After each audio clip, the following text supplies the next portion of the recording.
que tout pourri qu'il n'y ait pas d'enregistrement. Allez, on avance Guingamp. J'ai mis quoi? Non, ouais, j'ai mis on, off, tout ce que vous voulez. Eh bien, bienvenue. Est-ce qu'il y a des mondes que je ne connais pas, moi? Si vous pouvez sortir, s'il vous plaît. C'est une soirée privée ici. Si oui, une tête que je ne connais pas. Moi, je connais presque tout le monde. Bah, du coup, on discutera après. Ou peut-être qu'on se connaît déjà d'ailleurs, parce que moi, je n'ai pas la mémoire des visages, je suis désolé. Donc aujourd'hui, on accueille un Tourangeau qui est chose rare. Hein. On avait eu Jordan aussi qui avait fait un talk, donc on est content d'en avoir. Donc Valentin qui est aussi co-créateur de Torrentech. Donc tous ceux qui n'ont pas pu avoir de place ou qui ont été refusés à leur talk, vous pouvez le saquer, n'hésitez pas, il est là pour ça. Et on se voit ce soir pour un sujet qu'on aime bien, donc très technique. J'étais pas là moi la dernière fois, j'étais de l'autre côté de la Manche. Donc du coup, on aime bien un peu avoir différentes façons de vous partager de l'info. Et donc celle-ci ce soir, c'est plutôt technique, TaxFile. Donc c'est, moi je résume, c'est comme Ant à l'époque de. Non, c'est pas ça. En mieux. En mieux, d'accord. Je veux bien que tu passes du coup là. Si je vais continuer à dire n'importe quoi. Vous avez l'habitude, la séance sera presque filmée. Presque doublé. Enfin bref, non, ça c'était de la peur. Donc si vous ne voulez pas parler sur les photos, vous le dites. Mais sinon, on va prendre en photo de derrière, hein, essentiellement. Qui reste pour une petite part de pizza? Qui reste pas plutôt? Ah non, pardon. Qui reste alors? C'est mieux fait quand c'est toi qui es toute seule. Hein. Merci à nos sponsors. CGI, pardon. Apsitop, Asensi et MAM. Vous ne seriez pas là. Donc ça se voit que c'est moi qui ai fait ce slide-là. D'habitude, c'est Fanny qui le fait. Donc j'ai fait avec les infos que j'avais à l'heure actuelle. Donc 17 avril, si pour celles et ceux qui sont à Devox, venez, on a un super bof à 19h. Et même si ça ne vous intéresse pas, il y aura à manger. Donc pour bof, c'est Bird of Feather. En gros, c'est pas des talks à Devox, c'est une sorte de meet-up informel. Donc, il n'y a pas de captation, il n'y a pas d'accès à des vidéos proches. Il y a souvent les communautés, donc il y a les duchesses, il y a les jug leaders, il y a ceux qui ont créé Devox. Enfin, il y a des petits trucs en face de nous. Et c'est l'occasion de discuter comme ça et puis de se partager. Donc, nous, avec Fanny, ce qu'on fait, c'est que depuis maintenant, on est hyper habitués. Donc, on en a fait un l'an dernier. Et on aime bien faire venir les gens des communes et on discute un peu. Vous n'êtes pas sans savoir que c'est un peu compliqué, les meet-up. On n'est plus trop nombreux sur la place de Tours. On l'a vu aussi avec Torrentech, ça a été, mais il ne faudrait pas que les gens se désengagent plus. Et donc voilà, ça permet un peu de partager les galères, les succès, et un peu nos trucs et astuces. Donc voilà, si vous êtes dans le coin, c'est jeudi soir. C'est gratuit. Donc vous pouvez boire et manger gratuitement. Et ouais, il faut s'inscrire, il faut prendre une place. Donc si vous êtes sur Paris, allez y faire un tour. On a nos amis du Turon qui font le 22 avril un truc. Donc, je présume au Crafty comme d'habitude. Je n'ai pas le sujet encore. Je crois que l'AFUP potentiellement vers juin. Voilà, avril et ouais. Ok. Et nous, pour une fois, on n'a pas non plus le sujet de mai, mais il va pas tarder à arriver. Voilà. Il est dans les tuyaux. Vous nous connaissez. Le jeu, on a cassé la machine. On a cassé la machine à badge. Donc ça tient toujours, mais on verra. Bref, à la fin, on va filer un cadeau à tout le monde. Non, mais l'idée, c'est de venir assez souvent à Tadix, mais pas que, à toutes les autres assos où nous, on peut vous croiser. Et l'objectif, c'était de vous donner un petit badge et que quand vous en aviez assez, en tout cas celle ou celui qu'on aurait le plus, gagnera une place pour le site d'après. Non, ben non, il ne gagne pas le slide d'après. Il gagne une place à Torrentech. Donc, une place à Torrentech. Oui, ça, c'est l'IA. Vous savez, il ne faut jamais faire confiance à l'IA qui génère des images. Donc voilà. Donc, n'hésitez pas. On essaiera de faire ça au mieux. Et puis, Valentin, j'ai envie de dire, the floor is yours. J'ai pas mes lunettes, donc je vois pas ce que c'est. Faire le montage, avoir le truc et t'as le micro. Alors, tu mets ça où tu veux et ça, tu l'accroches où tu veux, mais je préfère. Là, tu penses c'est bon? Valentin, n'hésitez pas à lui poser des Ah oui. questions. On est en mode meet-up, donc on est entre nous. Et ça fera vivre plus le truc. Et Valentin était OK là-dessus. Je vous Ouais. demander, mais Ouais, n'hésitez pas. Alors déjà, moi j'ai juste 5 slides. Après, on passe en mode, je vous fais du code et je vous montre comment ça fonctionne. Ouais, non, des vraies questions. Et ouais, donc du coup, je vais vous présenter un peu comment ça fonctionne. N'hésitez pas si vous avez des questions ou même si genre il y a un truc à approfondir, etc. On organise comme on veut. J'aime bien les meet-up pour faire vraiment un truc un peu informel, contrairement aux grosses confs où bon, on arrive 45 minutes, on déroule notre truc et on prend les questions. Après, là, j'aime bien avoir les questions. Pendant, ça me dérange pas. Donc aujourd'hui, on va parler de task file. Task file, est-ce que ça parle à quelqu'un qui connaît? Ok, vite fait. Très bien. Déjà, je vais me présenter pour ceux qui ne me connaissent pas. Donc, je suis Valentin, je suis tech lead chez Pubstack. En gros, on fait du monitoring de publicité en ligne, globalement. On a aussi un talk sur comment, avec mon collègue tech lead, ou comment on ingère 100 milliards d'événements par mois chez AWS dans le cadre de notre boîte. Quoi? Chez Pubstack? AWS, ça? Ah! Mais du coup, moi je suis couteau suisse, donc je touche à tout. Je touche aussi bien du front-end que du Go, du Rust, de l'infra, là même du YAML, hein, on le verra après. Comme le disait Stéphane, je suis cofondateur et aussi organisateur de Tour Tech depuis 2017 maintenant. Donc en tout cas, suivez bien nos réseaux pour ceux qui veulent des places, les early birds, tout ça, ça va arriver. Et du coup, vous pouvez me retrouver si ça vous intéresse sur mes réseaux où je tweete notamment à propos de Taskfile. Donc maintenant, je vais vous parler un peu du contexte, pourquoi moi je suis arrivé à découvrir, à maintenant même maintenir Taskfile. C'est qu'on est 13 devs chez Pubstack. On a plus de 20 projets, voire même maintenant 30 projets en fait hébergés sur GitHub. On a besoin d'uniformiser les tâches. Ça veut dire que bah, en fait, si je veux builder mon projet, si je veux lancer les tests, si je veux linter, etc., je n'ai pas besoin de me poser la question de OK, c'est quel projet, comment ça a été fait, c'est quel techno, etc. J'ai envie d'avoir un truc unifié et je ne me pose pas la question. Parce qu'on a tellement de projets que c'est très compliqué de savoir. Et surtout, on voulait une mise à jour facile. Demain, je me dis, OK, en fait, la règle de l'int, enfin, le job de l'int, j'ai envie qu'il fasse quelque chose de plus. Je n'ai pas envie d'aller me taper les 30 repos à mettre à jour en rajoutant la nouvelle feature ou le nouveau paramétrage. Donc au départ, on avait Makefile. Moi, quand je suis arrivé, c'était notamment la SRE qui avait fait ça. Ça fonctionnait bien. Mais on avait quelques petits, on va dire, quelques petits problèmes.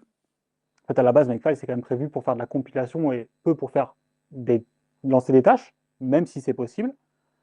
Ça évolue plus trop, hein. Enfin, il n'y a pas des vols. On n'avait pas de possibilité d'avoir des makefiles distants. Donc, en fait, on peut avoir deux makefiles dans le même repo et faire rappel l'un à l'autre. Par contre, si j'ai un makefile sur un, je sais pas, sur un GitHub, sur un GitLab ou même sur un serveur HTTP standard, en fait, j'ai pas moyen d'aller le récupérer, sauf si on commence à jouer avec des Git submodules, etc. Ce qu'on ne voulait pas faire. Il n'y avait pas de vérification de variables en natif. Donc, en fait, ce que je veux dire de variable en natif, c'est par exemple, j'ai envie de lancer une tâche de déploiement qui va prendre en paramètre l'environnement. Donc, je pourrais faire un make deploy et lui spécifier la variable env égale quelque chose. Je ne peux pas lui dire, bah, je veux que cette variable soit required. Je suis obligé de faire un truc comme ça. If and def, mon truc, alors je fais une erreur, end if, etc. Enfin, ça complexifie pas mal le makefile. Et surtout pas de target interne. Donc pas de target interne, c'est globalement une fonction privée ou un truc comme ça. Tout est public, donc je peux tout appeler. On peut préfixer avec un underscore, ce qui fait que c'est pas dans l'autocomplete, mais si je fais make underscore ma task, make me laisse l'appeler, il n'y a aucun souci là-dessus. Donc on ne pouvait pas, on va dire, cacher notre logique là-dedans, même si pour le coup, pour l'autocomplete. Donc tous ces petits points-là, on s'amène à se poser la question, bah, qu'est-ce qui existe et ben, du coup, j'ai découvert Taskfile, et ça m'a bien plu. Donc, c'est quoi Task? Alors, Task, c'est le moteur. Taskfile, c'est le nom des fichiers. Vous verrez que j'utilise soit Task, soit Taskfile. Globalement, on utilise un peu les deux. Donc, c'est un task runner écrit en haut. Donc, son but à lui, c'est de lancer des tâches. Contrairement à Make qui était vraiment fait que pour la compilation. Ça fonctionne en YAML, bon, comme à peu près tous les outils, on va dire, modernes. C'est activement maintenu. on fait une release à peu près tous les mois. Donc, quand j'ai écrit ce talk-là pour Devox, donc c'était en avril l'année dernière, j'avais migré déjà tous les projets de ma boîte sur Taskfile et je faisais un retour d'expérience sur comment ça fonctionnait. Depuis, je suis dans l'équipe qui maintient le projet. Donc voilà, il y a une release tous les mois et on continue à enrichir le projet. Et contrairement à Make, en fait, il y a nombreuses fonctionnalités natives. Je vous montrerai après les prompts, la vérification des variables, la possibilité d'inclure des task files les uns dans les autres, etc., etc. Donc voilà à quoi ça ressemble sur le côté. Par exemple, là, on va avoir une task tag. Je dis qu'elle est internal, donc ça veut dire que je ne peux pas l'appeler en CLI, je peux l'appeler uniquement à l'intérieur d'un task file. Donc elle est cachée, c'est ma task privée, on va dire. On va dire que cette task a besoin d'une variable qui s'appelle stage. Je peux aussi définir des variables, par exemple là, ma variable tag, je vais lui dire que c'est une variable dynamique et il doit lancer la commande date et la stocker dans tag. Et après, je vais lui lancer la liste des commandes qu'il doit exécuter. Voilà un peu à quoi ça ressemble. N'hésitez pas à se poser des questions. Et donc, du coup, là, maintenant, je vous propose directement qu'on passe sur le projet d'exemple. Et on va pouvoir voir à quoi ça correspond. Du coup, je me suis fait un petit projet et on va commencer. Alors, je voudrais bien dans le view. Non, c'est pas là. C'est IME view tool project. Ouais, je me fais troller. Du coup, j'ai un projet Taskfile démo et là, on va commencer. La première chose à faire, c'est de créer un nouveau fichier. Taskfile.yaml. Donc, il y a plusieurs noms qui sont reconnus de base. Taskfile.yaml avec un T majuscule, sans T majuscule, avec le A dans YAML, sans le A dans YAML, on peut écrire un peu ce qu'on veut. Si jamais on a un autre nom, on peut simplement lui spécifier à quel nom exécuter. Par défaut, là je vais faire Taskfile.yaml, et normalement il devrait le reconnaître, c'est ce qu'il ne fait pas, super. Je vais voir si je peux l'associer. C'est bien, les deux. Ouais, c'est l'effet démo. Et je ne sais plus où on fait override file type.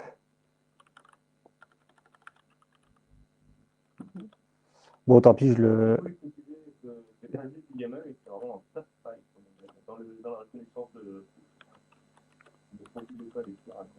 Là, c'est parce que là,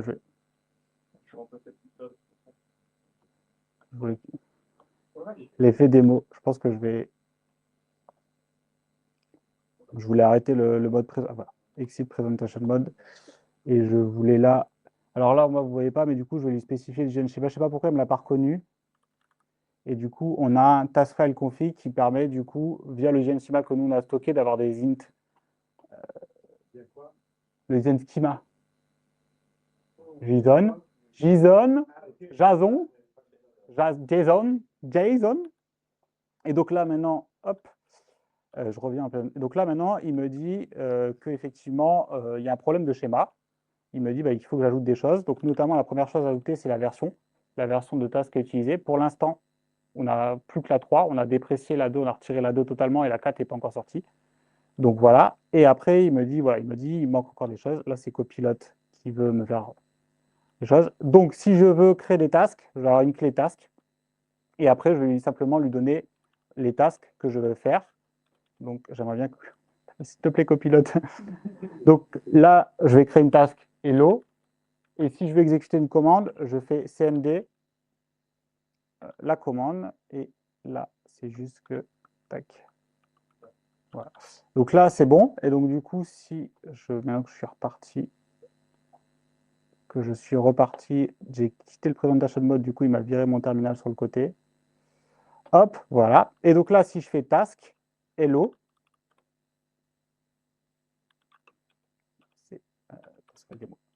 si je fais, je vais y arriver, task hello, je vois bien qu'il m'a affiché hello world.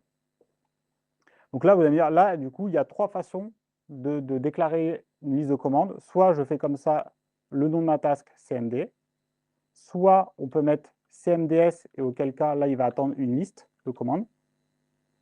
Donc je peux en mettre 2. Donc il exécute, et là, quand on a cmds, il exécute séquentiellement. Donc c'est l'un. S'il y a une tâche qui prend du temps, qui prend 5 minutes, et bien il va faire la première 5 minutes, et après il va faire la deuxième. CMD, c'est un shortcut quand on n'a qu'une seule task à faire. Et on a une troisième méthode qui est vraiment full. Et si on a eu la première, maintenant, La deuxième n'est pas exécutée. la deuxième, c'est pas exécuté. Après, on verra, si tu veux, il y a des trucs de continue on failure, etc. Mais non, si la première plante, là par exemple, si je fais exit 1, il me dit, bah, voilà, ça a planté, j'ai pas la. Et donc, du coup, le troisième shortcut, c'est là. C'est carrément de lui écrire là ce qu'on veut. Voilà. Et ça, c'est le mode très, très raccourci.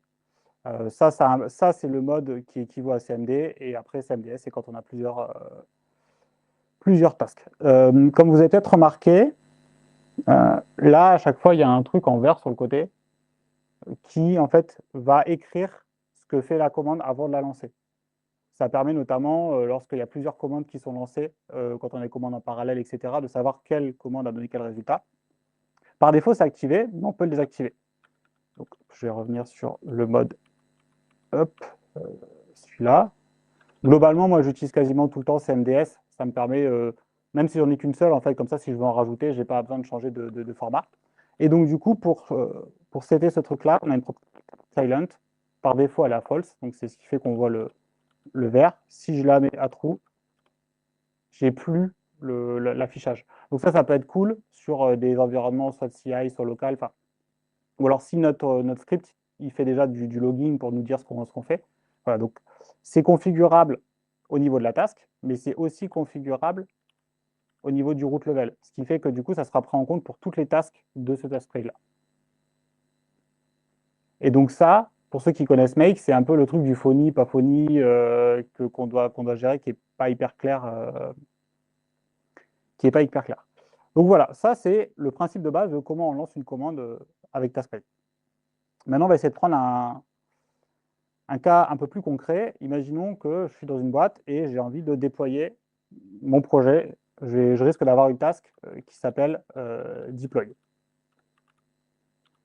Et du coup, j'aurai une liste de commandes. Et dans ma liste de commandes, je vais sûrement...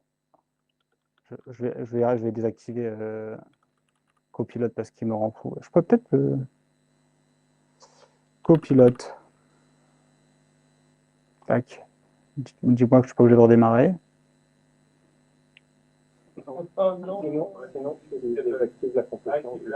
Ouais, mais je l'ai pas là.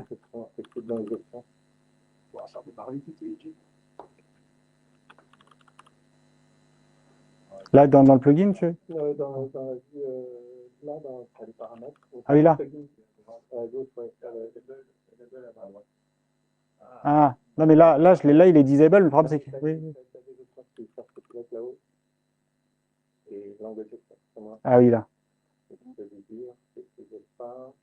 Automatically show coupe. Vas-y, je désactive tout. Voilà, ok. Et donc, du coup, je disais, on va vouloir sûrement déployer sur un environnement. Donc, c'est là, pour moi, que je peux vous introduire le système de variables. Donc, du coup, par exemple, si je veux dire que déployer sur un environnement, pour avoir une variable env, donc on a cette syntaxe-là. Est-ce qu'il y a des gens qui ont fait du Go? Est-ce qu'il y en a qui ont fait du Go dans du web? Ça, c'est du coup, Taskfile, c'est écrit en Go, et donc du coup, toutes les commandes de Taskfile sont interprétées via le Go templating. Donc ça, c'est le moyen de substituer une variable quand on fait un Go template dans Helm. Et donc du coup, ça veut dire que on a accès à toutes les fonctions du templating de Go. Les boucles avec les for, les if else, etc.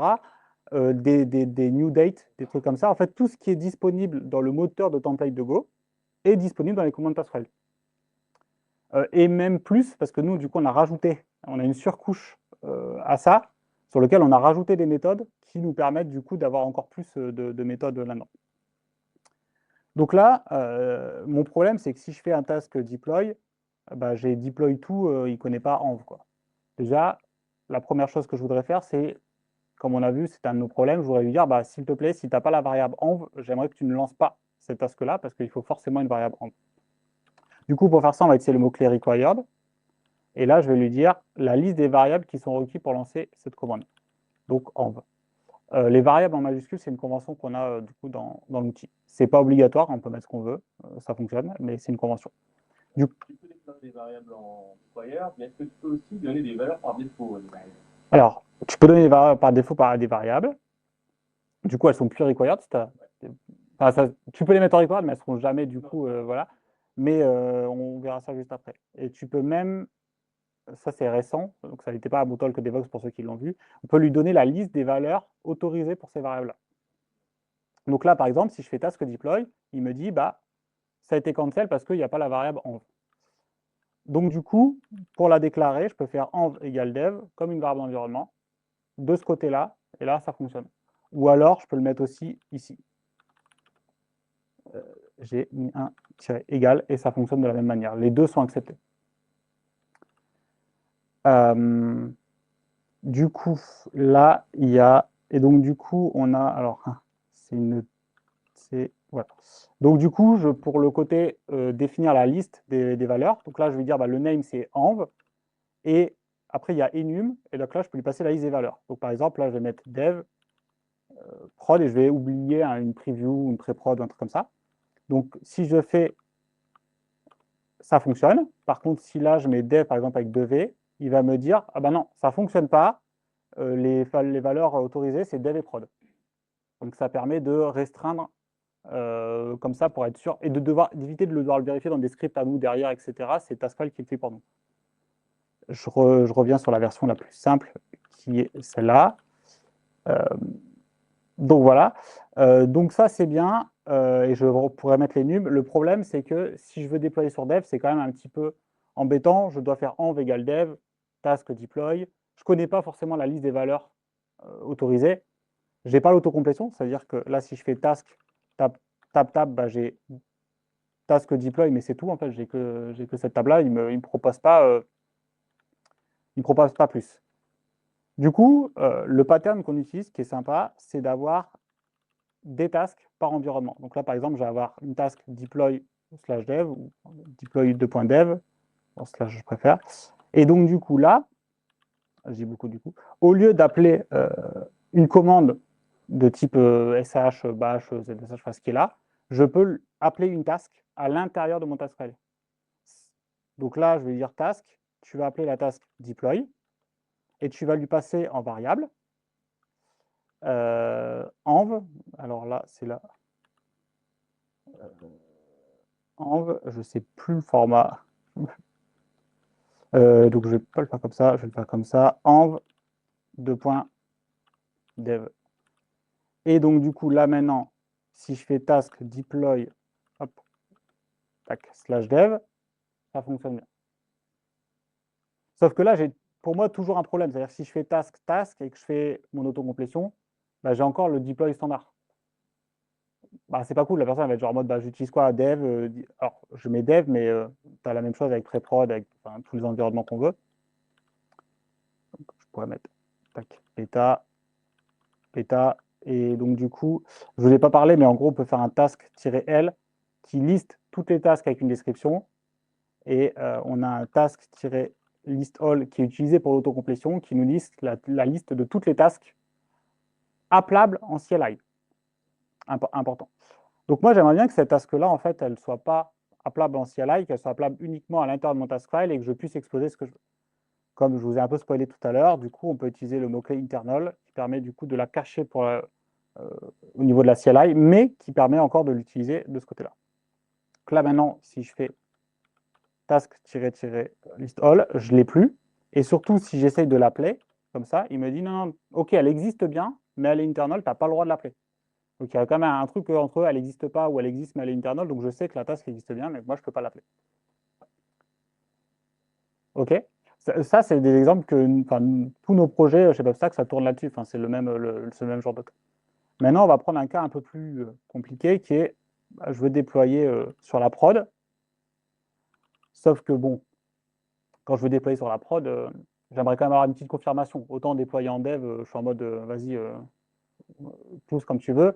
Autant j'aimerais bien avoir un petit message de confirmation. Est-ce que tu es sûr de vouloir déployer? Tu as bien tout checké, etc. Et ben, du coup, on a une feature pour ça, dans Task. En fait, du coup, Task, c'est plus qu'un task runner, c'est une boîte à outils. Donc, on essaie de rajouter des petites features comme ça et pas juste lancer des tasks. Une feature de prompt. Du coup, il y aura un prompt qui sera proposé à l'utilisateur avec un yes/no. Et du coup, si l'utilisateur dit non, la task elle est cancel. Si l'utilisateur dit oui, la task s'exécute. Donc là, par exemple, ici, je peux mettre, voulez-vous, deploy. Et donc, du coup, faut que j'arrête de dire du coup. Voulez-vous deploy? Ça passe aussi dans le templating system. Alors là, du coup, Env, en fait, il est déclaré nulle part, mais je pourrais lui passer. Et c'est un yes, no, je vais le montrer. Donc, du coup, là, si je fais deploy en prod, voulez-vous déployer en prod? Yes, no. Je mets yes, ça fonctionne. Je mets no. Enfin, en fait, tout ce qui n'est pas yes, en fait, c'est no, quoi. Donc ça, c'est assez sympa aussi. Lucien, je crois que tu parlais de variables par défaut ou déjà, on peut déclarer des variables au top level. Donc là, je peux faire var et donc du coup, hop, env, env donc peut dire que par défaut, c'est dev. Alors qu'est-ce qu'il me dit là? Required object. Alors je vais prendre mon anti-sèche.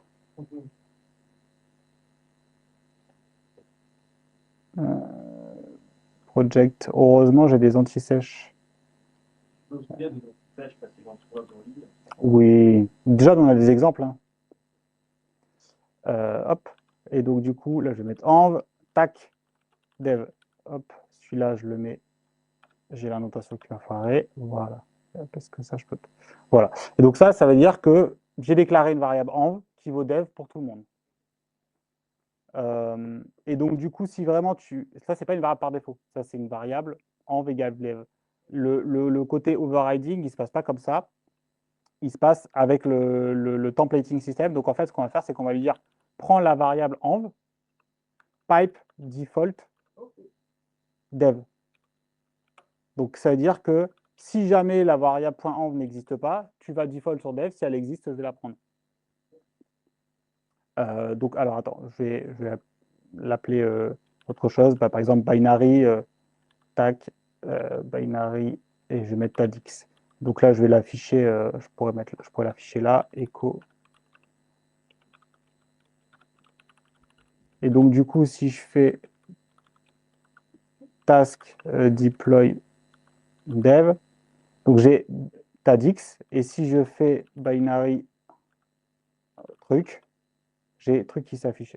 Donc j'ai pu overrider. Là, je le fais au niveau de ces vars là, mais ça peut être fait là, ça peut être fait n'importe où, quoi. C'est le templating system, il fonctionne partout. Donc ça, c'est énormément utilisé, ce pipe default, pour dire, bah, on a du dev par défaut, comme ça, la personne, elle lance ses trucs. On a les projets configuration par défaut, celui qui veut overrider peut overrider, quoi. J'ai pas fini, du coup. Moi, pour déployer, nous, on utilise Terraform. Donc, j'ai envie que la personne qui fait un task deploy, je veux être sûr que Terraform soit installé sur son ordinateur. Parce que sinon, ça va cracher une erreur de, suivant l'OS de la personne. Ce que j'ai oublié de dire, c'est que c'est compatible Windows, Linux et Mac. C'est cross-OS. Et toutes les fonctions que vous voyez là, le prompt, le templating system, tout ça, c'est cross-OS. C'est-à-dire que ça fonctionne pareil sur Windows. Donc c'est l'avantage aussi de se dire, j'ai pas besoin de recoder des scripts et en BAT et en SH et en machin. Et donc du coup, moi j'ai envie de vérifier que la personne a bien Terraform d'installer sur son ordinateur. Pour ça, il y a aussi une autre feature qui s'appelle les préconditions, qui du coup c'est simplement une liste de commandes qui seront vérifiées avant de lancer la task. Donc là, je vais lui donner, c'est SH, mais encore une fois, ça fonctionne sur Windows, sous réserve que la commande puisse être lancée, que je vais lui mettre là. Ce que je n'ai pas dit, c'est qu'on peut aussi spécifier des tasks en fonction des environnements. On peut lui dire, cette task-là, c'est Windows, celle-là, c'est Linux, par exemple. Donc, vraiment avoir des comportements dans le cas où on va exécuter des binaires qui n'ont pas le même nom, ce genre de choses, se dire, OK, on peut lui dire cette task-là, elle doit s'exécuter sur tel type de plateforme. Donc du coup, là, je vais faire commande -v Terraform qui va me permettre de savoir si Terraform existe. Et en plus, je peux, donc, par défaut, je ne suis pas obligé, mais je peux lui passer un message. Terraform doit être installé. J'ai Terraform, donc ça va fonctionner. Donc pour vous montrer, je vais mettre un deuxième M à Terraform. Et donc là, j'ai bien le message qui me dit Terraform doit être installé. Je n'ai pas lancé la task. Si maintenant j'enlève mon deuxième M et que je lance, ça fonctionne. Il met un message par défaut. Par contre, c'est une très bonne question. Je ne sais pas quel est le message par défaut. Je pense qu'il va dire que ça fait exit 1. On va essayer.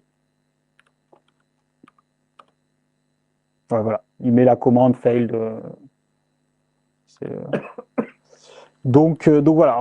Comme je disais, Taskfile, c'est aussi une boîte à outils. C'est un ensemble de petits trucs qui nous permettent du coup de faire ça, éviter de le faire à la main. Oui. C'est possible de demander des secrets. C'est-à-dire? Le truc que ça ne s'affiche pas dans la petite. Alors, pas encore, mais c'est une issue qu'on a notamment parce qu'on a, je dis récemment développé, ça fait déjà quand même plus d'un an, les remote task files et plus récemment, donc les remote HTTP sur un serveur HTTP et maintenant les remote avec Git. Et donc effectivement, il y a pas mal de gens qui ont des authentifications, notamment user password dans l'URL, enfin les user @password etc. Donc, on a pas mal de gens qui me disent bah, j'aimerais bien avoir des variables que je peux dire secret. C'est pas encore possible, mais c'est dans la liste des issues.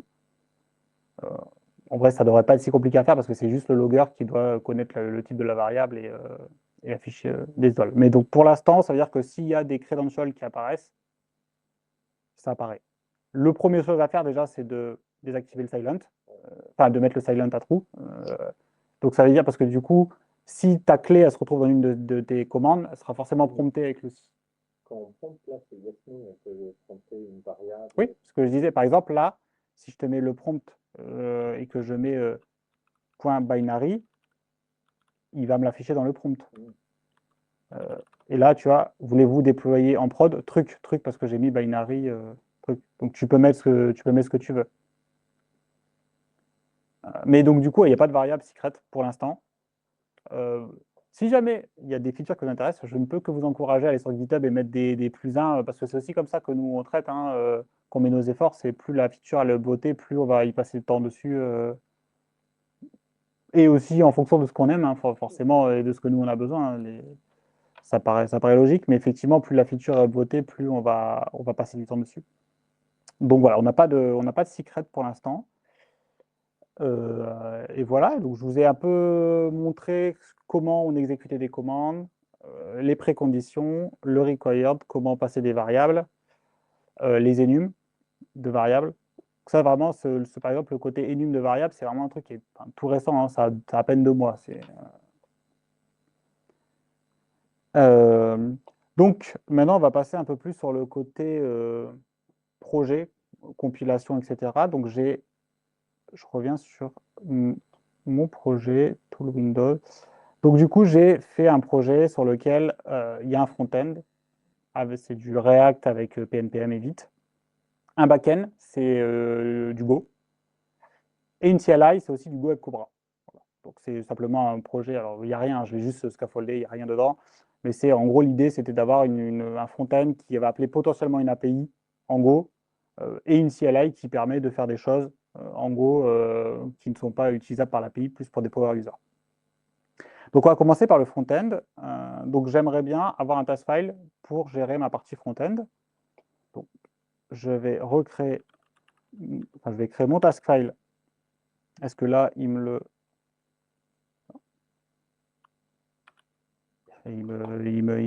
Et en plus, je ne l'ai pas là. Je serai obligé de sortir. Je vais quand même sortir. Je ne sais pas pourquoi il me le trouve pas IntelliJ. Normalement, il est censé me le trouver directement. Donc, du coup, on va faire comme tout à l'heure, la version tasks, la liste des tasks. Et là, par exemple, notamment, je vais avoir une task pour builder. Une task pour builder, un CMDS. Et donc, du coup, la commande, ça va être pnpm run build. Et je voudrais bien avoir mon terminal. C'est fou qu'il ne se rappelle pas que j'avais mon terminal sur le côté. Donc là, je vais aller dans Front-End. Donc là, si je fais un task, tab, il me propose build. Je le lance, ça build, bah, nickel. Par contre, si je le relance, ça rebuild. Là, vous allez me dire, bah, c'est normal, tu lui as demandé de builder. Sauf qu'en fait, j'ai rien changé. Moi, j'aimerais bien qu'il puisse me dire, non, mais tu n'as rien changé, ça ne sert à rien de relancer. Alors là, ça prend 820 millisecondes.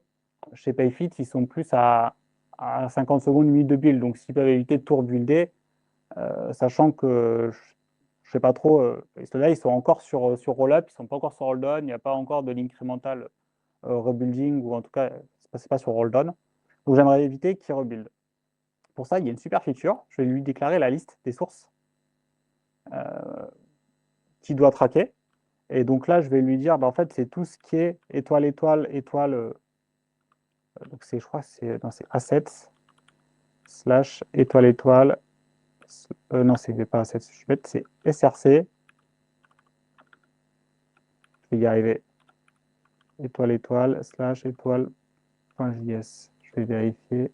.ts d'ailleurs. C'est bien dans, voilà, dans src. Donc là, j'ai tout ce qui est ts. Je peux mettre tsx. Et je peux mettre, par exemple, CSS. Et donc là, je vais dire la liste des sources, mais je dois aussi lui dire ce que ça me génère. Et là, je vais faire appel à mon anti-sèche. Et donc, du coup, là, c'est pareil. Donc, du coup, ça prend c'est une librairie de globing. Hein, donc, on peut utiliser tous les trucs de double étoile, étoile, simple étoile et faire notre passe. Et donc, du coup, là, je vais traquer tous les TSX et CSS et ça va me générer un index.html, ce qu'il y a dans Assets et ce qu'il y a dans CSS. Du coup, si je le relance la première fois, bah, il exécute. La deuxième fois, il me dit, bah, en fait, moi, j'ai détecté qu'il n'y avait rien, donc il n'y avait pas de changement, je ne fais rien. Ah. Là, si je fais une modification dans app.tsx, task build, il rebuild tout. Il a détecté. Stéphane a une des réponses. La méthode par défaut, effectivement, c'est il fait un hash. Il fait simplement un hash de tous les fichiers et il les compare. Ça, c'est la méthode par défaut. Mais il y a une deuxième méthode qui est, donc c'est méthode. Donc par défaut, c'est checksum. Et en fait, il y a une deuxième méthode qui est basée sur le timestamp. Donc en fait, il va stocker les timestamps de dernière modification, ce qui peut permettre, dans certains cas, de juste, si on est allé toucher le fichier sans modifier son contenu, etc., mais qu'on a envie de forcer un rebuild, eh ben, on peut utiliser ça. Par défaut, si on ne met pas méthode, c'est checksum. On peut choisir de mettre méthode, et auquel cas, on peut forcer le... Et si jamais on veut avoir timestamp partout, eh ben, je peux le mettre aussi au top level, et auquel cas, toutes mes tasks vont hériter. Là, je vous montre des features, des mots-clés, sachant que 80% des mots-clés à l'intérieur des tasks sont aussi utilisables au top level et du coup sont hérités par toutes les tasks. Ouais. Est-ce que tu peux exclure dans un pattern enfin, c'est avec le globe, c'est le globing, c'est pareil, exactement. Exactement. Le générique, il sert à quoi? Il va vérifier que les fichiers sont bien créés. Le generate, il sert à quoi? C'est une très bonne question. Il y a beaucoup de gens qui nous disent bah, en fait, moi, je veux juste mettre sources, j'en ai rien à foutre du generate. Du coup, on est en train de faire les modifs pour ça. Dans l'idée, effectivement, juste sources, ça fonctionne. En fait, je crois que c'est si le generate, ça a bougé, il doit quand même recompiler ou un truc comme ça, genre il fait une double vérification. Comment c'est que c'est fait? C'est-à-dire, si quelqu'un.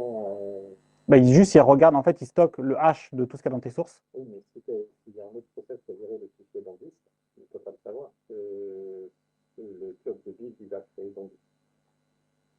Oui, mais oui, les fichiers n'ont pas changé, mais il faut bien recommencer. Oui, oui. Mais il y a des gens qui veulent aussi se dire moi, j'ai envie qu'il y ait un process qui se lance quand les fichiers sources sont changés. Oui. Pas, parce que ça ne génère pas forcément. Ça ne génère pas forcément un truc. Mais... Voilà. Là, dans notre cas, ça génère un truc et c'est comme ça que ça a été pensé. Des fichiers sources qui génèrent quelque chose. Si tes sources sont changées et que ton generate, c'est plus up-to-date avec avant, tu faut rebuilder. Mais il y a des gens qui viennent à dire bah oui, moi, je veux juste checker mes sources et lancer des commandes quand des sources sont changées. et sans générate. Donc du coup, ils sont obligés de mettre des générites bidons ou des trucs comme ça. Et ça, c'est des issues qui nous ont été remontés. Et donc du coup, on va faire pour que le générate ne soit pas obligatoire et uniquement source obligatoire.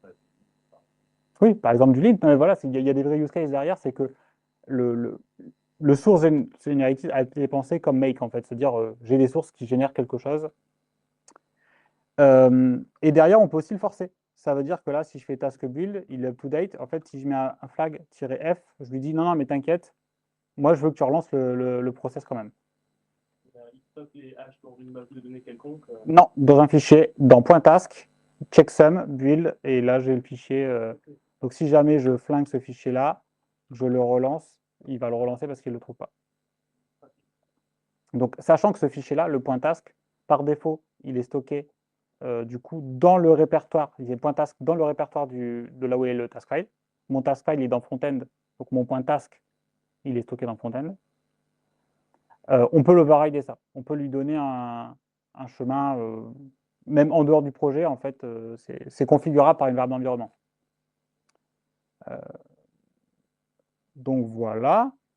Donc ça, c'est assez cool, parce que du coup, on a un peu ce comportement comme make, où bah, il ne va pas rebuilder, il ne va pas recompiler. Et donc du coup, pour les trucs comme vite pour l'instant, qui n'ont pas ce truc-là, cargo là, cargo, si je fais un cargo build, il va juste rebuilder que ce qui a changé. Bah là, vite, a priori, il ne sait pas le faire, c'est pas très grave. On peut l'aider avec task, et notamment bah, quand il y a des tasks qui sont longues à builder, etc., ça peut être assez cool. Voilà, et maintenant, du coup, on va faire la même chose côté back-end. Je sais pas quelle heure il est. Ça va, j'ai encore un peu de temps, vous êtes peut-être pas... Donc du coup, je vais aller un peu plus vite. Là, on va vouloir faire la même chose. Ça va me générer un binaire back-end. Les sources, c'est du... tac, tac, tac. Là, j'ai pas de src, donc c'est du étoile.go. La commande, allez, on va faire une autre forme, c'est go build. Je vais aller dans le back-end, je vais faire un task build. Voilà, il me télécharge la milliard de trucs. D'ailleurs, je crois que, je sais pas si, il n'a pas fini. Bon, je vais le laisser, enfin, je me suis dit, j'aurais peut-être pu le télécharger avant, parce que je sais pas trop l'internet ici. Bah voilà, c'est bon, il a fini. Bon, on est tous d'accord, ça fonctionne pareil. Hop. Le seul problème, c'est que si là je suis à la racine et que je fais un task étape tab, et ben j'ai pas mon front-end, j'ai pas mon back-end. Et donc moi j'aimerais bien pouvoir, quand je suis à la racine, pouvoir piloter mon front-end et mon back-end. C'est un peu con de devoir aller à chaque fois dans chaque dossier, ça fait beaucoup d'aller-retour. J'aimerais pouvoir le piloter d'ici. Heureusement, c'est possible. On va aller retourner dans le task file. Il est là. Le task file à la racine. Et donc là, je vais pouvoir inclure d'autres task files via le include. Donc, je vais lui donner un petit nom. Donc, je vais l'appeler front-end. Je peux l'appeler comme je veux. Hein. Ce n'est pas forcément par rapport au nom du dossier, etc. Je vais lui donner le chemin vers le task file. Donc, c'est front-end task file. Alors, en fait, je ne suis pas obligé de mettre taskfile.yaml parce que c'est le nom standard. Donc, mais je vais quand même le mettre. J'aime bien, moi, quand c'est explicite. Et donc, du coup, si je fais ça, et que maintenant je fais task tab, hop, il m'a découvert front-end de .build. Donc, je vais avoir l'ensemble de mes tasks de front-end préfixés par le namespace. Donc, front-end de les tasks. Là, ça fonctionne. Et là, si vous voyez un truc qui me dit, quoi PNPM, manifeste, machin, no importer, il me dit, no package JSON or package YAML. Voilà, il ne m'a pas lancé le truc dans le bon répertoire. Par défaut, il va le lancer là où je suis. Donc, dans taskfile démo, et pas dans front-end. Pour faire ça, je peux lui spécifier le répertoire dans lequel il va se lancer. Donc, je vais lui dire, c'est dans .frontend.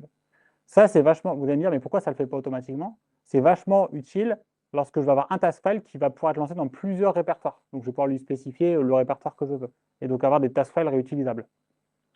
Là, du coup, si je le fais, là, ça fonctionne. Et là, vous allez me dire, c'est chelou, il te rebuild alors que tu as mis les sources et les generates. Et il n'a pas enregistré au même endroit qu'avant. Là, si je le refais, d'où la nécessité potentiellement de mettre un point task global partout, comme ça je suis sûr que peu importe d'où je lance ma commande, c'est bien sauvegardé. Du coup, si il aura plusieurs fichiers de ça, oui. Ça va, oui. Là, par exemple, si je modifie dans front-end et que je relance là et qu'après je vais dans front-end, le fichier n'est pas stocké au même endroit. Oui, mais ce que je veux dire, c'est que si on stocke tous les projets au même endroit, les chats, il va être capable. Oui, parce que en fait, là, on ne le voit pas parce qu'il n'a qu'un projet, mais sinon, il met des passes, il met le nom du projet devant, etc. C'est pas si mal fait. Voilà, exactement. Donc, voilà, donc on peut faire la même chose avec le back-end. Hop, tac, back-end, tac, back-end. Vous allez me croire, ça fonctionne, c'est exactement la même chose. Maintenant, une fois qu'on a ça, moi j'aimerais bien que quand je déploie, ça build d'abord mon back-end et mon front-end, et automatiquement avant, et après ça déploie. Je ne vais pas les mettre dans les CMD parce que j'aimerais bien que ce soit fait en parallèle. Je peux builder et le back-end et le front-end en parallèle. Je n'ai pas besoin d'attendre que le back-end soit buildé pour faire le front-end, mais inversement. Donc pour ça, on peut utiliser, on peut utiliser deps. C'est la liste des dependencies qui sont exécutées en parallèle de la task. Donc là, je vais mettre deps, et donc là, je vais lui dire, ma deps, c'est front-end de .build et back-end de .build. Du coup, si je fais un task, est-ce que je l'ai encore le task deploy dev, hop. Donc du coup, là, il m'a bien lancé backend build et backend frontend build. Si je fais le -F, je force l'exécution du build, même si la task est up-to-date. Et donc du coup, on voit bien qu'il fait les deux en parallèle. C'est-à-dire que vu que j'ai plus le silent, il lance bien backend build, pnpm run build en parallèle, via des go routines, en Go. Donc deps égale en parallèle, cmd égale séquentiel. Tout dépend de ce qu'on veut faire. Et on peut faire des deps de deps de deps. Ça veut dire que mon front-end build pourrait avoir des deps, qui lui pourrait avoir des deps, et tout le monde serait lancé en parallèle. De la même manière que front-end build pourrait avoir des préconditions, des prompts, etc. C'est-à-dire que là, si je vais dans front-end build, par exemple, et que je lui mets un prompt, test, voilà. C'est le premier qui arrive. Le premier qui arrive, il bloque les autres. Le premier qui arrive, il bloque les autres. Et le deuxième sera affiché après. Hein. Et donc là, si je fais non, du coup, il m'a tout cancel. Genre, j'avais une dépendance, la dépendance ne s'est pas runée. Donc je peux avoir des prompts, je peux avoir des préconditions, je peux avoir des required, je peux tout ce que j'ai sur ma première task, on va dire, la task route, je peux l'avoir dans les tasks enfants. Donc ces includes-là sont aussi bien utilisés, là en l'occurrence, pour découper mon truc, parce que j'aurais pu tout faire dans le premier, faire des CD, et puis m'arranger comme ça, aussi bien découper qu'avoir des task files utilitaires et les réutiliser dans plusieurs dossiers. Par exemple, moi dans ma boîte, on va avoir un task file infra, un task file variable, un task file, et en fait, j'aurais pu tout mettre dans le même. Juste en fait pour... moi je suis très développeur et j'aime bien séparer. Et donc du coup, j'arriverai pas à pas dire du coup, mais c'est pas grave. Maintenant, je vais faire la CLI, mais du coup, si je veux faire la CLI, c'est du Go. J'ai vraiment envie de copier-coller celui que j'ai fait dans le backend, sauf qu'en fait, au lieu de me générer un binaire qui s'appelle backend, j'ai envie qu'il s'appelle CLI. Et là, j'ai vraiment mon cerveau de développeur qui me fait des gros warnings en mode duplication de code, duplication de code. Et il a raison. Du coup, non mais maintenant, du coup, je le fais exprès. Je vais prendre ce task file du backend, pas du coup, et je vais en faire un générique. Donc, je vais lui dire, ça va être le taskfile.go.yaml pour gérer tous les projets Go. Le build, les sources, c'est toujours la même chose. La commande, c'est toujours go-build. Par contre, le generate, en fait, ça va dépendre du projet dans lequel je suis. Donc, tout simplement, je vais faire une variable. Je vais appeler binary. Et par contre, je vais lui dire, pour builder, désolé, c'est... il ne peut plus m'auto-compléter. Il l'a pas reconnu. Ah oui, il n'a pas reconnu au départ. Donc là, je vais lui dire qu'il me faut une variable binary, sinon tu n'as pas le droit de lancer task build. Du coup, là, au lieu d'utiliser pour mon backend, le task file backend task file, je vais utiliser le task file .go.yaml dans le répertoire backend. Donc là, si je fais un task backend là, il me dit backend test, backend build. Oui, parce que binary, je crois qu'on est. Ah oui, je l'ai mis en haut. Merci, j'ai bugué. Voilà. Et donc là, il me dit ça ne fonctionne pas. Pour résoudre, bah, tout simplement, comme j'ai montré tout à l'heure, var binary backend, hop, et ça fonctionne. Et même il a détecté du coup, vu que le generate c'est le même, il a détecté. Et très simplement, du coup, pour la CLI, vu que c'est du Go, je peux utiliser le même. CLI, et là, CLI. Et donc, j'ai CLI 2.build. Tu peux. Et donc là, sur CLI, j'ai bien mon binaire qui a été buildé. Et donc ça, nous, c'est un truc qu'on a à 100% chez PubStack, c'est-à-dire qu'on a un text file par langage et les projets, du coup, importent celui qui veut. Sauf que du coup, non, personne n'a rigolé sur mon du coup, hein. Sauf que bah, là, il est en local, mon textfile.go. Et moi, j'ai 20 projets. Et on a, du coup, c'est ce qu'on appelle un système d'expériment. Donc, c'est des features qui ne sont pas encore stables, qui sont soumis à changer. Donc, activables par une variable d'environnement. On a plusieurs features qui sont en train d'être expérimentées, notamment l'HTTP. Donc, c'est pas. Si on télécharge, on installe task, par défaut, il faut quand même l'activer avec une variable d'environnement. Très très simple, hein, on le met dans le point .rc, un ZSHRC, truc comme ça. Et là, on va pouvoir lui spécifier. Je ne sais plus, je vais prendre mon backup. Je ne l'ai pas mis. Alors, je vais prendre mon deuxième backup.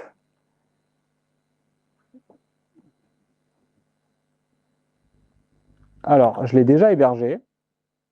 Et ce qui fait que là, au lieu de lui dire que c'est un task file local, je vais dire que c'est un task file qui a été hébergé. Donc là, je l'ai mis sur GitHub, mais j'accède en HTTP via le route GitHub, c'est en public. Et si je fais, donc là, je l'ai mis sur le backend. Si je fais backend de .build, alors il me dit quoi? Ah, c'est que je dois avoir un, il me dit, ici, c'est l'effet démo.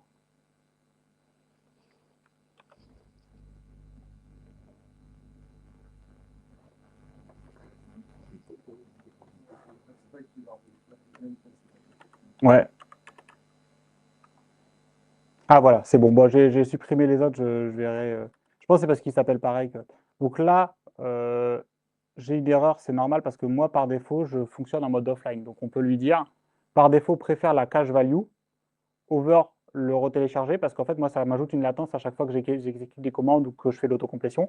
Donc moi, j'utilise toujours ce que j'ai dans le cache parce que du coup, tous les fichiers qui sont téléchargés sont mis dans le cache. Et à chaque fois que le fichier téléchargé qu'on a dans le cache est différent du remote, je vais avoir un prompt qui va me dire est-ce que tu es sûr de vouloir télécharger pour être sûr de ne pas télécharger des fichiers, on va dire, vérolés et avoir quelqu'un qui a modifié sur le remote et en fait que ça s'active automatiquement chez moi sans que j'ai rien fait. Oui. Par défaut, ça utilise une cache. Ça, c'est moi qui l'ai paramétré. C'est-à-dire, par défaut, task prendra toujours le remote. Il va télécharger le remote par défaut. Et là, avec le cache, bon, il a tenté d'utiliser le cache, mais il va vérifier si ça n'a pas bougé par rapport au remote et te dire. Il vérifie toujours par rapport au remote. C'est juste que moi, je lui ai dit, c'est l'offline par défaut. Donc là, je vais mettre un offline false. Donc je vais lui dire non. Voilà. Et donc là, il me dit, task va télécharger ce remote task file. Est-ce que tu es sûr de vouloir le faire? Je lui dis oui. Et du coup, il a même détecté que c'était le même checksum. Et donc, du coup, c'est up to date. Je peux le forcer, comme ça ne change rien. Et du coup, si jamais il change, et bah, du coup, je vais avoir un prompt qui va me dire attention, il a changé, est-ce que tu es sûr de vouloir le retélécharger? Et donc, pour simuler ça, ce qu'on va faire, c'est qu'on va aller dans le point task. Et là, j'ai un truc remote. Et dans le remote, j'ai un checksum, j'ai un point checksum. Et je vais aller modifier mon point checksum. Donc là, normalement, je ne l'ai jamais fait, donc j'espère que ça va fonctionner. Voilà, je me doutais bien qu'il y avait. Je ne l'ai jamais fait. Mais globalement, on n'est pas amené à toucher ces. On n'est pas amené à toucher ces fichiers-là, donc peut-être qu'il a stocké autre part. Du coup, bon, je n'y arriverai plus, c'est fini. Je le dis, après je m'en rends compte. On peut utiliser ces remotes-là et on peut avoir des remotes qui incluent d'autres remotes. On peut avoir des remotes qui incluent d'autres task files locales. Par exemple, sur mon serveur, j'en ai plusieurs. J'en inclus un qui inclut localement un autre. Donc, alors, je ne sais pas si j'ai un exemple. Ah oui. Les tests sont finis, en fait. Ouais. Le plus compliqué, c'est de faire la concession de. Exactement. Exactement. Et donc, du coup, ça, on peut vraiment faire les inclusions comme on veut, quoi. Donc, du coup, nous, on a un repo TaskFile où il y a tous nos TaskFiles. En fait, quand on démarre un nouveau projet, globalement, il n'y a quasiment plus rien dedans. Tout est paramétré sur des TaskFiles distants. On peut leur passer des variables comme on veut, on peut leur passer des répertoires comme on veut. En fait, c'est comme les TaskFiles locales, sauf qu'ils ne sont pas hébergés sur notre PC. Et ça nous permet, du coup, comme j'ai dit tout à l'heure, d'uniformiser sur tous nos repos, c'est stocké à un seul endroit. Donc, quand je fais une modif, je suis sûr que c'est propagé à tout le monde directement. Si on veut une change de version 3 à 4 sur des TaskFiles, plutôt que chaque personne galère à modifier les 30, les 20 subs, ils sont pas libres, quoi. Voilà. Puis il y a une personne qui fait pour tout le monde et pour tous les projets en même temps. Si c'est pas compatible. Ah ben, du coup, Non, si par exemple, je sais pas, on va dire la version Java en ligne, etc. Et que en fait, il ne faut pas se tourner, on a fait une montée de version de Java, mais non, ce projet ne peut pas supporter la montée de version, il faut une montée de version. Comment on fait ce cas-là? Parce que du coup, on va se retrouver à. Alors, là. On ne se retrouve pas à faire trop de conditions dans le. Non, parce qu'en fait, là, par exemple, tu pars une variable. Ouais. Et ta variable, ça va être. Par exemple, Java. Tu vas lui dire, c'est la variable. Soit c'est la variable du coup du projet. Type, default. Je ne sais pas à quelle version on est maintenant, 22. Bon. Voilà, j'étais pas loin. Voilà. Et donc, du coup, par défaut, c'est la 24. Donc, si jamais tu étais à 22, tu veux passer à 24 pour tous les projets, tu mets 24. Et ceux qui ne sont pas compatibles, eux, vont devoir définir la variable Java dans leur projet en disant moi, je reste en 22. Il y a beaucoup des versions d'ailleurs. Ouais. Ça fait quoi cette astuce de migrer de la V2 à la V3 par exemple? La V2, elle a très très longtemps, donc elle n'existe plus. Ouais. Je ne saurais pas te dire en fait, parce que du coup, moi je suis arrivé, c'était déjà la V3. Même quand j'ai commencé à utiliser l'outil, c'était déjà la V3. Okay. Pour la V4, on a prévu un certain nombre de breaking changements, mais qui ne sont pas si terribles que ça. Okay. C'est surtout au niveau des variables. Là, en fait, comment les variables sont gérées? On a un énorme problème au niveau des variables. C'est que toutes les variables de tous les task files sont mergées les uns dans les autres. Donc le dernier qui arrive prend l'ascendant. Donc si je déclare binary dans le front-end, vu que front-end est inclus après machin, il va écraser. Et les variables ne sont pas scopées.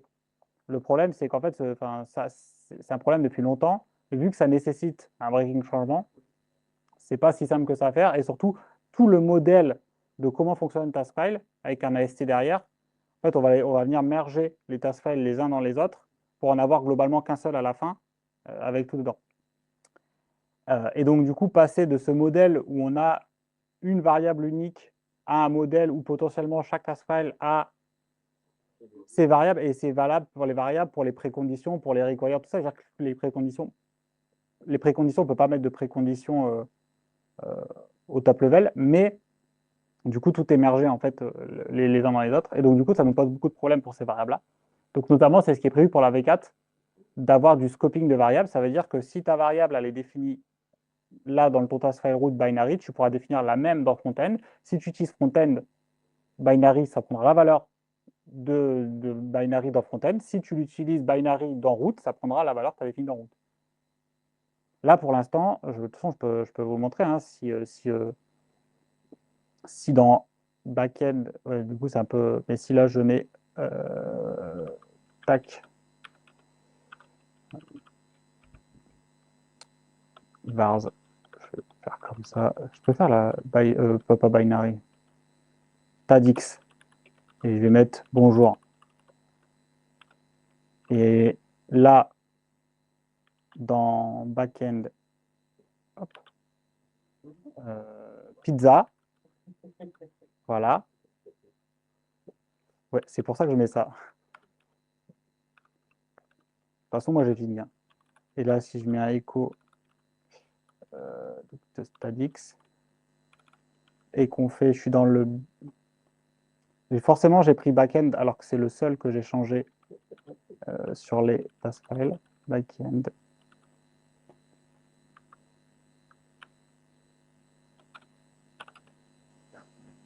Merci. Voilà, et donc là, il m'affiche pizza. Et donc là, du coup, si je fais deploy et que là, j'affiche tadx, je m'attendrai à avoir bonjour, mais c'est pas sûr. Exactement. Deploy dev n'existe pas.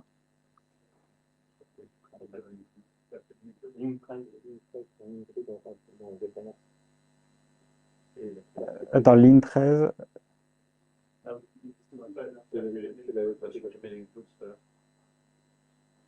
Non, mais là, je fais task deploy dev. Deploy dev, il existe.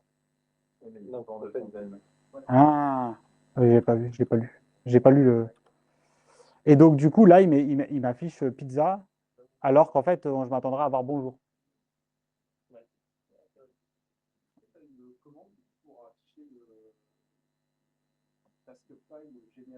Effectif pomme, tu veux dire comme Exactement.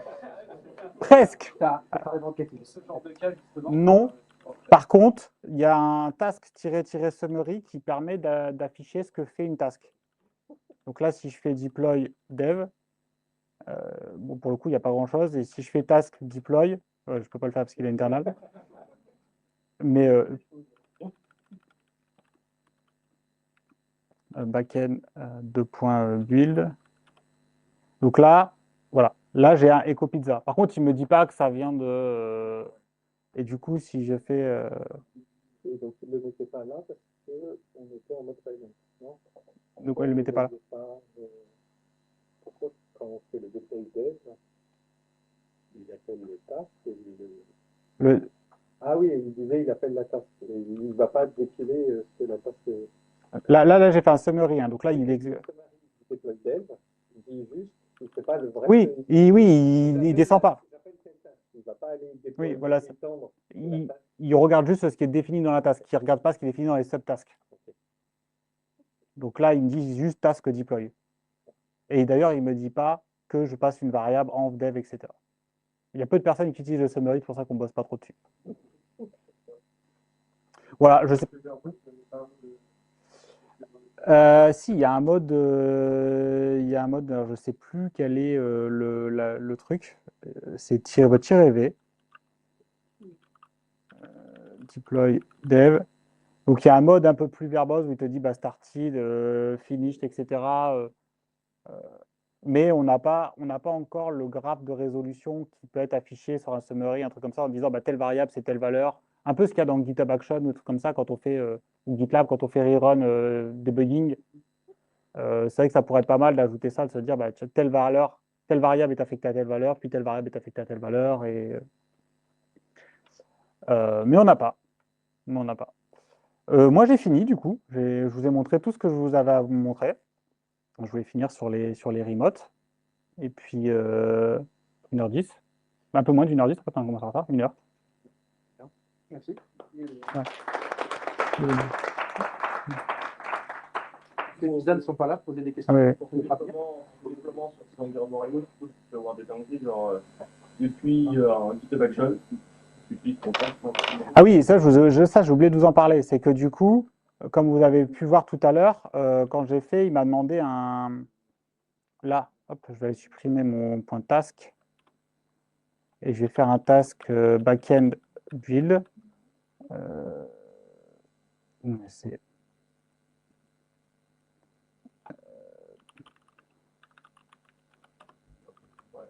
Voilà, je vais remettre le offline false. Voilà. Donc là, il me demande un prompt. Et du coup, je fais comment sur GitHub Action? Exactement, il y a un petit tiret Y qui me permet d'assumer automatiquement la chose. Donc, c'est compatible tout ce qui est non TTY, quoi, les environnements CI, etc. Et donc, du coup, là, si vous avez remarqué, j'ai supprimé mon point task ici, là, mais ça n'a rien fait. C'est parce que du coup, moi, j'ai défini un point task à la racine. Et donc, du coup, si je fais, je crois qu'il est là. Et donc, en fait, voilà, moi, il est stocké. Il est stocké dans mon point task, dans mon dossier à moi. Vu que tous mes task files de ma boîte ont le même checksum, portent le même nom, pour éviter dans chaque projet de devoir faire yes, yes, yes, yes, yes, yes, j'ai stocké les checksums en dehors de tous mes projets. Et comme ça, quand je les invalide pour tout le monde. Et quand je les accepte aussi pour tout le monde. Comment ça m'est arrivé de devenir un partenaire sur ce projet? C'est une très bonne question. Au départ, quand j'ai commencé à bosser dessus, enfin quand j'ai commencé à le mettre en place, il y a 2-3 petits trucs où je voulais un peu développer, où ça ne fonctionnait pas. Notamment, au tout départ, c'est les inclusions des task files locales dans un task file remote. Donc, j'ai un task file remote qui inclut un local. Ça ne fonctionnait pas. Et moi, je voulais utiliser le Git, parce qu'en fait, les task files remote, au tout départ, il n'y avait pas d'authentification. Donc, ça veut dire qu'il n'y a que des trucs qui étaient publics. Sauf que du coup, pour l'adoption au niveau des boîtes, si on n'a que des trucs publics, ça ne fonctionne pas. Et il y a pas mal de boîtes, du coup, tu es en mode, j'aimerais bien utiliser Git avec ma clé SSH. Voilà. Et ils avaient un Discord, ils n'étaient que deux à bosser dessus. Je me suis connecté sur le Discord et je leur ai dit, j'avais regardé un peu les issues, et je leur avais dit, si vous avez besoin d'un coup de main un peu, moi je suis prêt à aider, tout ça. Et donc du coup, ils m'ont dit, tu as l'air de bien connaître l'outil, on te file les droits de triage sur les issues. Donc j'avais le droit de fermer les issues et de mettre les labels, globalement. Et j'en ai fait pas mal. Pas possible sur les reset du titre, non? Je pensais la même chose. C'est pas moi. Et donc du coup, j'en ai fait pas mal. J'en ai closé pas mal et j'ai commencé à faire des petites PR. Des petites PR de doc, des petites PR de petites features ou de petits bugs, etc. Et puis j'ai fait une PR sur l'ajout de Git dans les remotes. Et là, je leur ai envoyé un message en mode les gars, j'ai un fork, je suis obligé de synchroniser mon fork à chaque fois. Ça commence un petit peu à me saouler, etc. Est-ce que je peux filer un coup de main de manière un peu plus officielle, quoi? Et puis ils m'ont dit ouais, on est chaud. Et puis depuis ce jour-là, je suis officiellement dans les mainteneurs avec le droit d'écriture. Et donc ouais, non, vraiment, c'est parti j'ai un peu de temps. Moi, je faisais du Go dans mon boulot aussi. Je n'en faisais pas forcément énormément, mais j'en faisais un peu. C'est un projet qui m'intéressait. C'est un projet de petite taille quand même. C'était important pour moi. C'est-à-dire, quand je dis petite taille, c'est avec 2 personnes qui bossent dessus en tant que mainteneur. Et en termes de nombre de lignes de code, en fait, il n'y a pas non plus 1 milliard de lignes de code, quoi. À titre de comparaison, j'ai aussi fait des features sur Renovate, pour ceux qui connaissent, qui est beaucoup plus ma cam parce que c'est du JS. Mais c'est une usine à gaz, le nombre de PR qu'il y a et le nombre de lignes de code qu'il y a. Donc je me voyais plus contribuer sur un projet où il y avait 2-3 mainteneurs avec beaucoup moins de lignes de code. Et donc voilà, et en fait, j'ai vraiment adopté l'idée, eux, ils se prennent pas la tête, c'est-à-dire, tu as du temps pour développer dessus, tu développes, tu n'as pas de temps, pendant 1 mois, 2 mois, 3 mois, c'est pas grave, si tu fais pas de PR, il n'y a pas de pression, en fait, il n'y a pas quelqu'un qui va te dire, voilà. Et donc voilà. Et pour la petite anecdote, j'en attendais rien. Enfin, j'en attendais rien, à part le plaisir d'aider et de faire. Et je suis devenu riche. Non, je ne suis pas devenu riche, mais en fait, je me suis rendu compte qu'il fait, il y avait des sponsors, des gens qui sponsorisent le projet. Et que du coup, du coup, on peut récupérer quelques petites cacahuètes tous les 3 mois, quoi. Non, c'est pas ça. Il faut que tu aies été invité à ta vie grâce à ça. Oui, j'ai été invité à Talix sur ça. Ça, c'est les cacahuètes. Vous avez fait un plugin IntelliJ Oui, pour pouvoir les lancer. Sinon, il n'y aurait pas de feature. oui. Il y en a d'autres VS Code. peut-être. Alors, non. Alors, je vais être honnête avec toi, le plugin VS Code, je sais que c'est nous qui l'avons fait. Le plugin IntelliJ, je ne suis pas sûr. Mais y a plugin sur les deux pour pouvoir le lancer. Il y a un JSON schema qui permet de t'indiquer quand ça fonctionne pas. Ouais. Et moi, je l'utilise pas. D'ailleurs, je ne vous ai pas montré ça. Moi, je l'utilise pas que pour builder ou quoi. Ça, je l'utilise aussi en tant que toolbox. Par exemple, j'ai besoin de lancer une commande qui va prendre plusieurs valeurs. Les valeurs étant 10, 20, 30 valeurs. Par exemple, j'ai envie de lancer une commande shell sur les 10 derniers jours. Moi, personnellement, je suis un développeur plutôt JS, le bash et tout ça. Une fois sur deux, j'arrive pas avec la syntaxe, ça fait pas ce que je veux. Il y a une erreur parce que j'ai mis un espace alors qu'il fallait pas mettre d'espace. Voilà. Et donc, du coup, en fait, je le fais avec Task parce que je ne vous ai pas montré, mais il y a. Exactement. Et ben, c'est pas par exemple, là, si je mets script, je peux faire un truc du genre CMDS, for. Je peux boucler sur les sources ou sur les generates, mais je peux bloquer aussi sur des alors là, il faut que je retrouve la doc. Taskfile.dev. La doc, c'est taskfile.dev si jamais vous voulez. Référence, c'est dans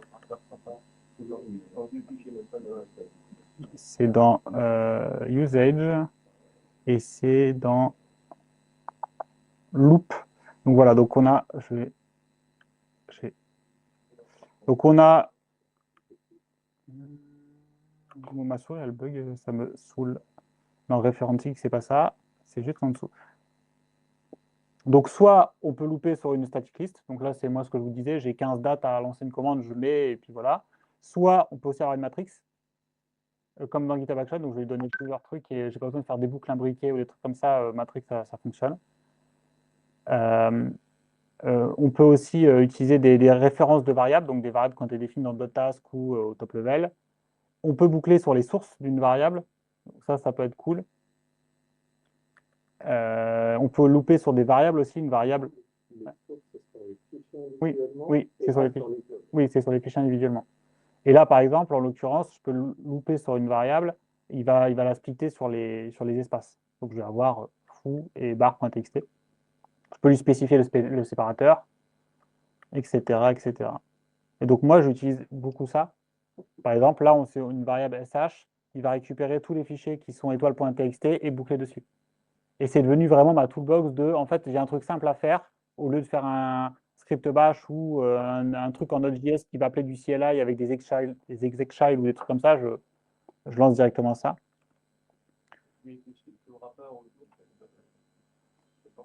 Et voilà, exactement. Et il y a aussi plateforme que je ne vous ai pas montré.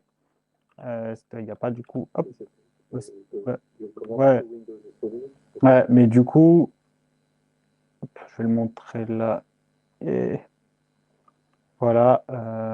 Ouais, plateforme. Voilà. Donc ça, c'est spécifié par. Donc là, par exemple, là, si je fais hop, build Windows, donc normalement, si je fais. Je meuble, hein, Stéphane, si ça te va. Donc là, il ne m'a rien affiché parce que du coup, je suis pas sur Windows. Est-ce que. Je sais pas, je connais pas mon Darwin. Non.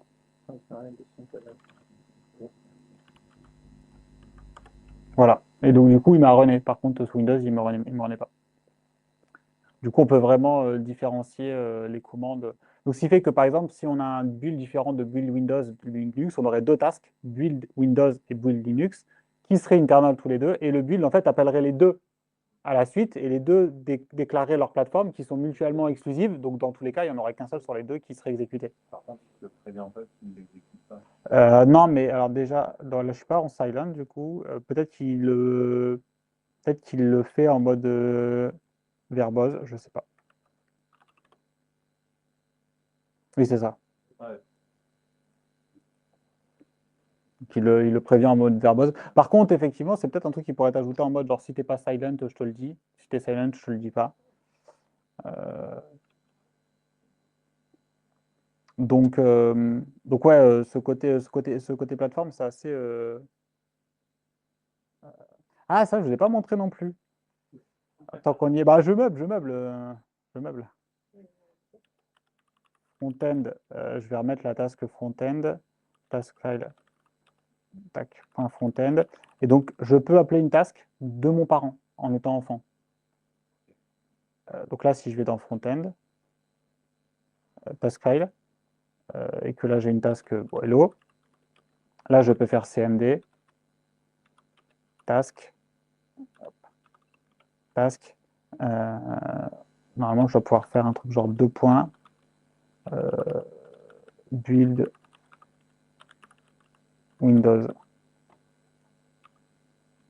Et donc là, si je fais front-end hello, du coup, il n'a rien fait parce que si je me mets en -v, je peux voir qu'il a bien appelé build Windows. Donc en fait, même depuis l'enfant, je peux appeler une tâche du parent. Par contre, si tu appelles depuis le répertoire front-end, ça ne marchera pas. Ah si non, de coup, non. Là, non. Là, non. Voilà. Là, c'est.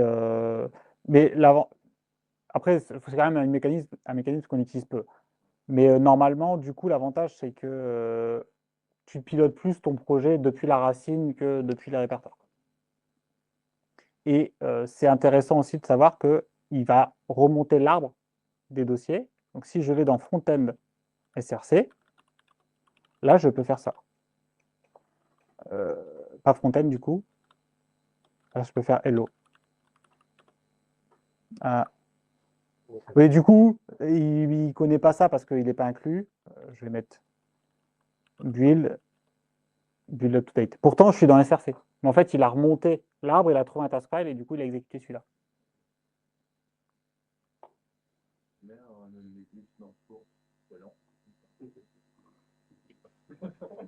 Laisse-moi regarder sur quelle version on est.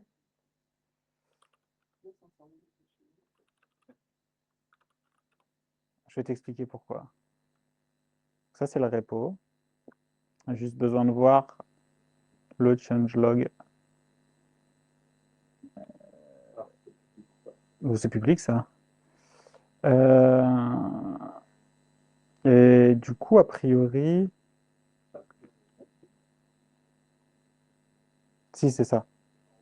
C'est ça. Donc, du coup, non. Du coup, là, c'est lent. Mais dans la prochaine version, ce sera plus lent. On a changé le package qui fait ça. Et du coup, normalement, c'est beaucoup plus rapide. Et même, il y a ça, on a fixé quelques bugs du genre, en gros, si un fichier était supprimé, ça ne le prenait pas en compte. C'était un peu embêtant. Quoi? Et la licence du projet open source, c'est Oh. une licence qui est permissive ou est-ce que c'est une licence? Je crois qu'elle est permissive. Je t'avais que je... C'est MIT qui est permissive. Ah oui, merci. MIT. Je t'avais que... André, il est toujours Ouais, il y a André, il y a donc, les Brésiliens, et c'est lui qui a créé le projet il y a 11 ans. Enfin, ouais, bah là, 2016. Mais après, peut-être le moment où il a mis la licence, c'est peut-être pas le moment où il a créé le truc, mais une dizaine d'années globalement. Et il y a Pete qui l'a rejoint, qui est un Anglais. Donc vraiment, on est un petit peu opposé en termes de time zone. Il y a 3 ans, un truc comme ça, et puis moi.